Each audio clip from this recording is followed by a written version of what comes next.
Welcome to GR9 news. ప్రతిక్షణం దళిత బహుజన పక్షం. ఈ రోజు ముఖ్యాంశాలు. మొన్న అందశ్రీ గారి అంతిమ యాత్రలో ముఖ్యమంత్రి గారు ఎంత కమిట్మెంట్గా ఆడి మూసి ఊరిలో పాల్గొసి అయిపోయేంత వరకు టీవీలో మన లక్ష్మణంగా ముఖ్యమంత్రి వేరే పాడగొస్తుంటే కొంతమంది నాకు ఫోన్ చేసి ముఖ్యమంత్రి చుట్టాలు కూడా చనిపోయారని అడుగుతున్నారు. అంటే చుట్టాలు చనిపోతే పాడి వస్తారు, బంధువులే పాల్గొస్తారు. కానీ ఆయన ఈ రాష్ట్రానికి ముఖ్యమంత్రి అయినా ఒక రెడ్డి కులస్తుడైనా ఆయన పేద వర్గాల నుంచి వచ్చిన రెడ్డి కులస్తుడు కాబట్టి మాదిగల కష్ట నష్టాలు ఎట్లుంటాయో ఆయనకు అది తెలుసు కాబట్టి ఆయన పాడి మూసి నోట్లో పాలు మూసి ముద్దు పెట్టుకున్నారు. మాదిగలకు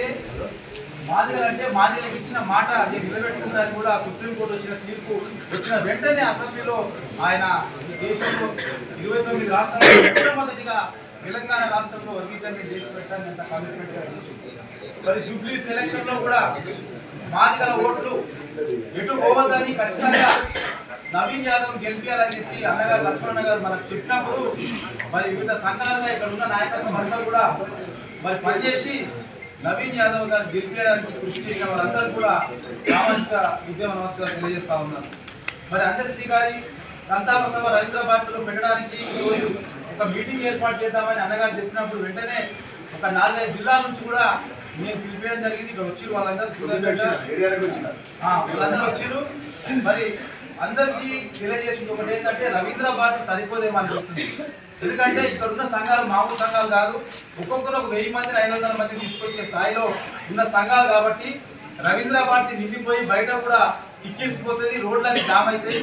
మరి ఆ రకంగా ప్లాన్ చేసుకుంటే మీరు షార్ట్ టైం ఇచ్చినా 2 రోజులు టైం ఇచ్చినా 3 రోజులు టైం ఇచ్చినా ఖచ్చితంగా ఆ సభని సక్సెస్ చేసి రాష్ట్రంలో ఒక కళాకారుడు కవి మేధావి ఆయన చనిపోయినందుకు ఇంత పెద్ద ఎత్తున రేవంత్ రెడ్డి ముఖ్యమంత్రి గారు ఆయన సావులో పాడి మోసిన తర్వాత సంతాప సభ ఘనంగా నిర్వహించారనే ఈ రాష్ట్రం మొత్తానికి 2 రాష్ట్రాల్లో తెలియపరిచే విధంగా మనము ఆ సభను నిర్వహిస్తే మన కులానికి ఐక్యతకు మనం చాటింపుగా ఉంటుందని చెప్పి సందర్భంగా తెలియజేస్తూ మరి అదేవిధంగా అన్న ఏ డేట్ చెప్పినా ఈరోజు చెప్పినా సాయంత్రం చెప్పినా ఏ డేట్ చెప్పినా ఎంబడే వాట్సాప్లో మెసేజ్ పెడతాము.